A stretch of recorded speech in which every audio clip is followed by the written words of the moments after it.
Welcome to Same But Different, and we're back together in person. Yeah! That was a good high five. Good high five. Oh my Fuck god. yeah. This week we are watching NOVOCAINE. Already watched it. This week we're reviewing NOVOCAINE. I almost said it again. The new Jack Quaid movie, also starring, is it Ray? No. Nicholson's kid? Jack Nicholson's kid is the main bad guy. Oh, yeah, it is him. It's Nepo babies fighting each other. That's interesting. Something Nicholson. Ray sounds right for Yeah, some reason. I don't know. Ray That guy, Mr. Nicholson's child. This movie is about Nathan Cain. He is born with a condition, which is actually a real condition, I found out. He cannot feel pain. And then this girl that he's interested in gets kidnapped, and he's got to go after her and fight the bad guys and get hurt in the process, but not really because he can't feel pain. What did you think about this film? Pretty well, exactly 100% what I expected. Okay, that's fair. Which is fine, which is good. It worked in its favor. I wanted this movie to be exactly what I expected. The closest thing I could attribute this to is Crank. Clear? Just in terms of the high-octane action, the kind of bizarre, the kind of comedic. Honestly, a lot of similarities. It's Even great. with the epinephrine pen. Yeah. Why did I say it like that? I don't know. Why did I say the full word? Yeah, down to the EpiPen. It's exactly what you expect. It's off the walls, crazy. Honestly, some of the violent scenes were even crazier than I thought this movie was going to go. Yeah, I thought it pushed the envelope as far as violence. Pushed for the sure. envelope for sure. I winced, and it takes a lot to make me wince in a movie. It was cool. Great use of slow-mo. It's something I meant to say in the Electric State too when we reviewed that. Where was the slow-mo? Movies like that need slow-mo. And this movie had a great use of slow motion, and everyone played their part great. I don't know the girl. I know she was in Prey. Like, that's all I know her The from. lead in Prey, yeah. So it was cool to see her in something completely and totally different. Jack Quaid was Jack Quaid through and through. And like I said already, so far, I still really like that. I do think you give me 2 or 3 more of these movies in the next year or two, I'm going to be, he's Chris Pratt in it. Yeah, he's pushing his luck. But so far, he's still in my good books. I think because the movies he keeps coming out with are actually good movies. Yep. That might be exactly it, yeah. Right? Like, I'm not sick of him yet because the movies aren't bad. Yep. But he is just Jack Quaid in all the movies. Predictable story, even so far as when it did throw something at you. Pretty predictable, but at the same time, you don't really go into this movie expecting it to have anything like that, so it still kind of caught me off guard. Okay. The bad guy was fun. The violence was great. My gripes. What are the gripes? They're not that big. Okay. One was necessary because it took too long to get going. It's a twofold problem because one, they didn't start this movie already dating. You needed to know them and fall in love with them for her getting kidnapped to matter. So that makes sense. But a lot of times movies like this, if it's going to take that long to get going, show us an inkling of what we're in for somewhere in that first 30 minutes or 40 minutes or however long it took. Yes. Show us an inkling of... But how? How I don't would know. you do that? Like, he would have to be in an accident or something. An Like accident something or gets non- mugged on the way home or something. Okay, yeah. Well, that would even further his character in a way. Like, let's take your mugging example. Like, it would further his character in a way. We see him do that. He gets the shit kicked out of him, broken bones or whatever, and he doesn't fight back at all. Right. Right? That would start his character and reestablish and really solidify that he's a coward and he's like this little wiener dude and afraid of everything. Yep. And then his character arc would have meant a little bit more. My only other gripe, the final fight scenes setting.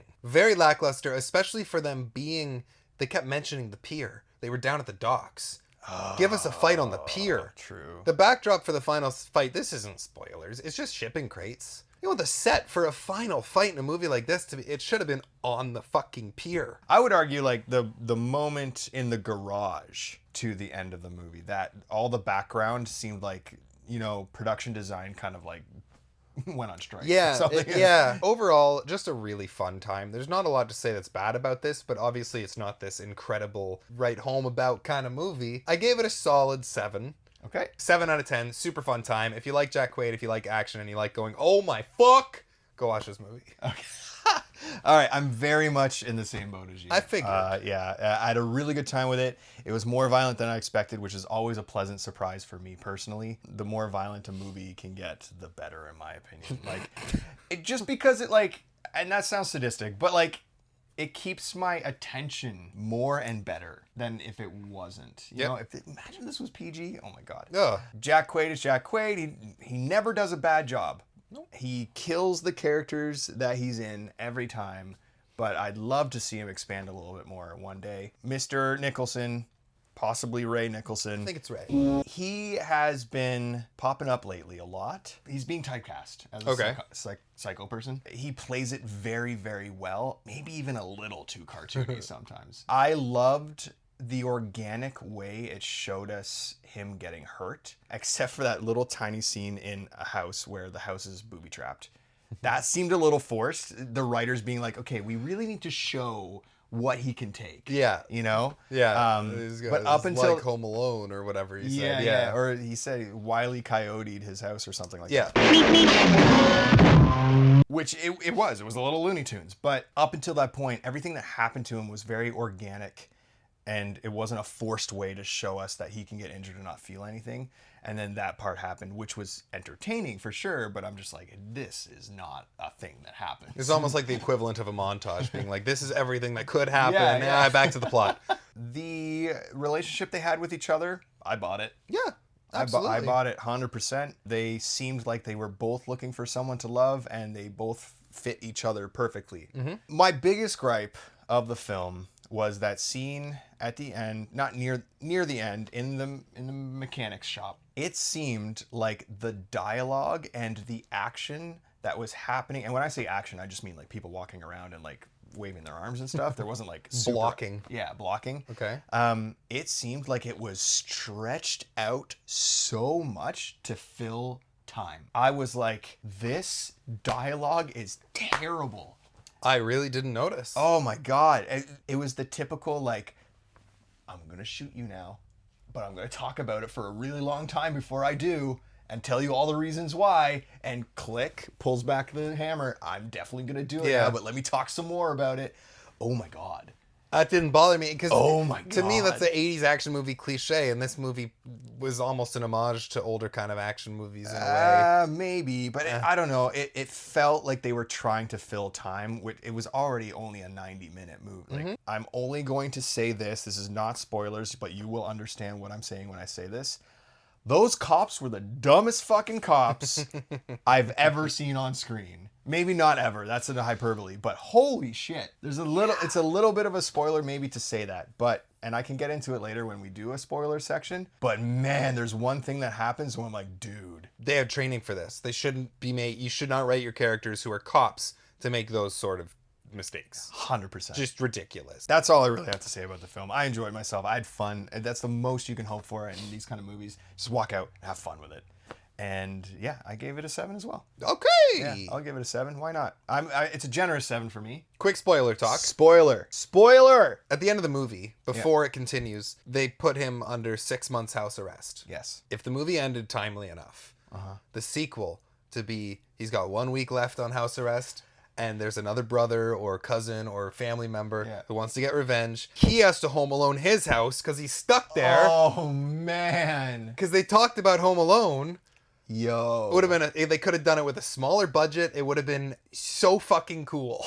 And then the end of the movie, like his ankle goes beep and clicks off or something. Like even whether he's alive or dead. I was so excited about that idea. And then they immediately went 1 year later, and I'm like, oh. Yeah. Robbed. Yeah, that 1 year later thing was kind of silly. I don't really like the trope. Sometimes it's necessary. I don't think it was in this one. No, it wasn't. The cop shoots our main villain in the abdomen area, and he goes down. And then the cops come in and rescue everybody and set them up. They don't even give 2 fucks about checking his pulse. They're just like, oh, he's dead. And they just... That's not a kill shot, by the way. No!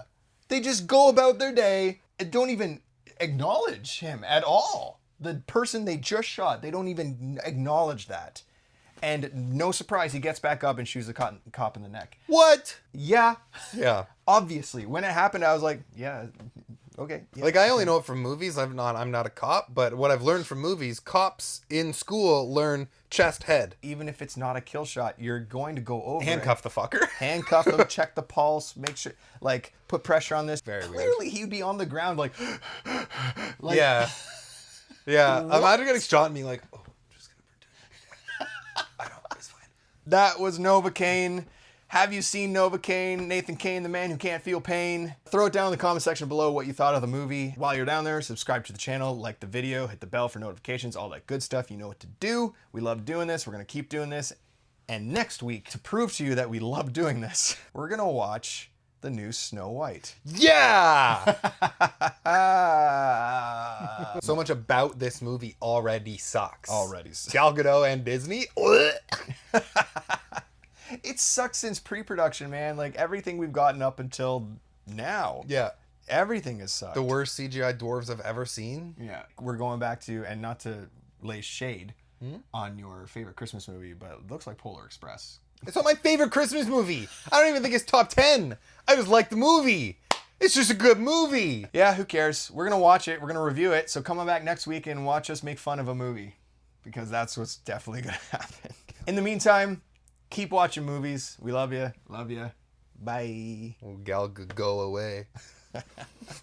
I just like the movie. It's just a good movie.